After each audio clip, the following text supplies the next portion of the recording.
Aquarius, this is your June forecast, and the great news that I want to present first and foremost is Jupiter. Jupiter normally takes a whole year to cruise through a sign, but now it's already passed through Aquarius just from top of the year to now here in May, so that's super fast, but it's going to dip its feet into Pisces for a few months just so you can get a little sense and a feel of what that's going to do for you. Then it will retrograde this autumn to the end of the year. But then what you're going to experience now this summer, you're going to get a full year in 2022 about it. And where is it going to drop into your chart? It is going into your second house. So the second house is all about money and income. Jupiter expands everything it touches, so you can come to feel that this area is really going to be super lit up. And it's abundant. Jupiter's always abundant. So you'll come to see how things are going to be growing here throughout summer. Some of you will get super excited, and then yes, it's going to dip back into Aquarius, back into that first house, which is all about you and what you've been doing. And you've been expanding your own horizons, haven't you, here in 2022? From top of the year, it's been in your first house for personality, the I am energy, right? And that's been a great place for it too. But I think you're going to really love to see what kind of extra income streams that might be presented to you. Some of you might get a raise. Some of you might have a side gig that you're going to start off. Some of you might be looking into investments and so forth. Whatever the deal is for you, I feel this is great, especially because Neptune has been in your second house for a number of years, where you've been looking for the ideal way of making your income, right? Some of you have had some very beautiful dreams, some of them lofty, because why? Neptune is very etherical. It's not really carrying a lot of gravity, but Neptune is very good for us to envision. And when we envision, we have to be able to see it first before we can manifest it, right? So if you've done a great job in visualization here in times past, Jupiter's going to bring the gifts to your door right now. And you will see what a great job you've been doing. You have a few months to receive some of those gifts. But then again, you have all of next year. Second thing I want to talk about is, of course, Mercury Retrograde this month. So beware. We don't want to sign any contracts if we don't have to. Sometimes the show must go on and we got to do it, but pay attention to the small print more than ever. Know what you're signing for. For you, it's going to be in the fifth house. So that's all about your children. Maybe they're needing some extra help. Maybe you're thinking you're wanting to help them, maybe with a loan or whatnot. Maybe they're looking to get into college, and whatever the deal is.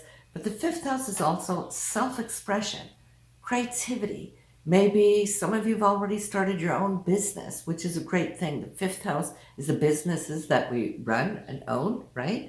So if you're looking to, say, want to get a loan or a grant, just pay attention, like I said, to the small print because of Mercury Retrograde's passage here.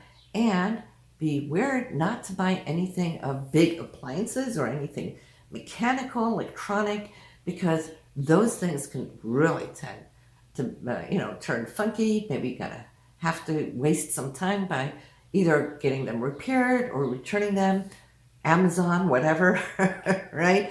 So hold off to July if you can, and if you're going to need something. But the sun and the new moon is in the fifth house, and that is a wonderful place for it to be because when we work hard, we also have to remind ourselves to play hard too.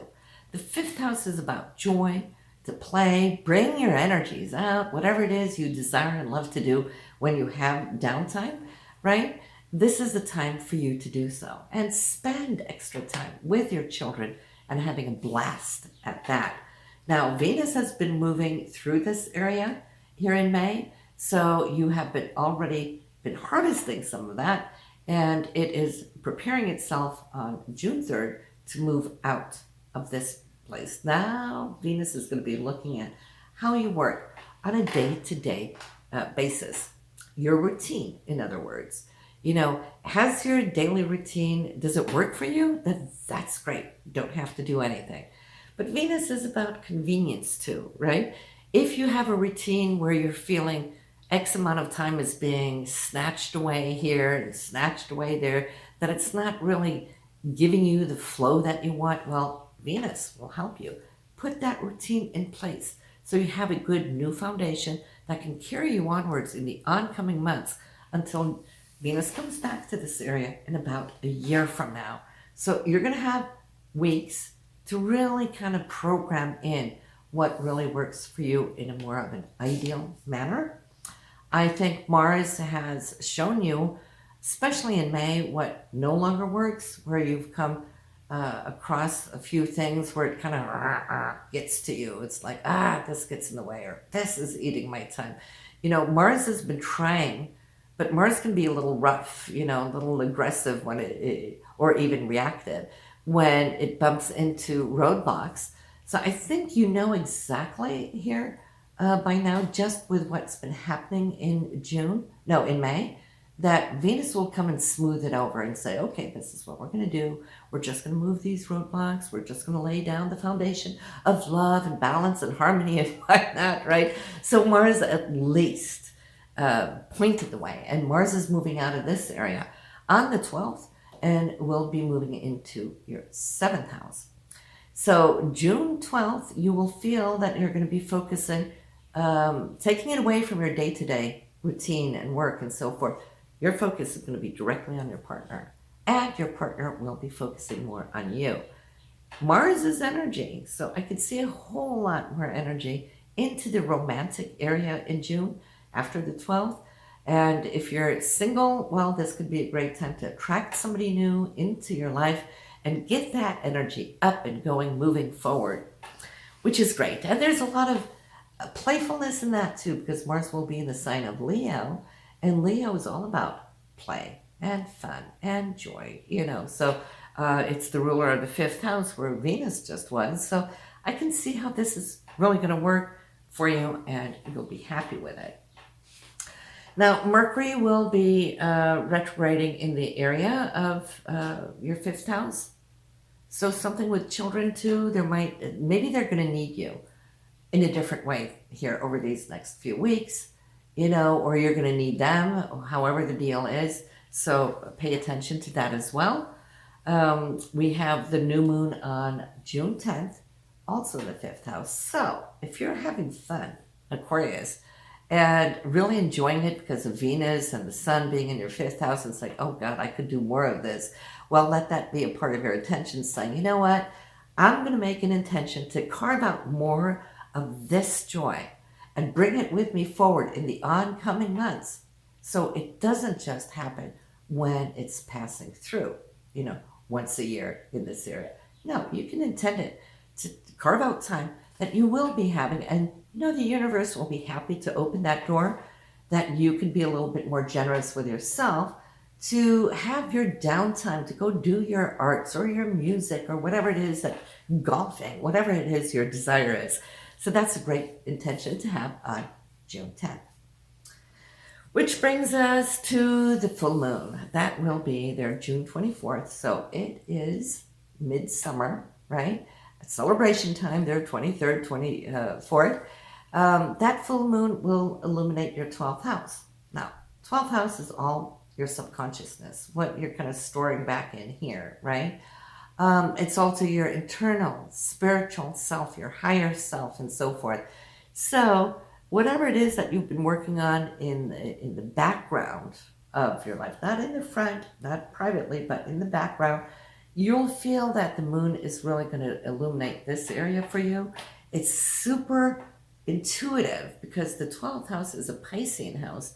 So you'll feel somehow that this full moon is going to bring out all your little antennas. So you'll be super sensitive under this full moon. Maybe to the point it can keep you awake with a lot of thoughts and visions. And that's what the Piscean energy does, even though it's in the sign of Capricorn, but the area is Pisces.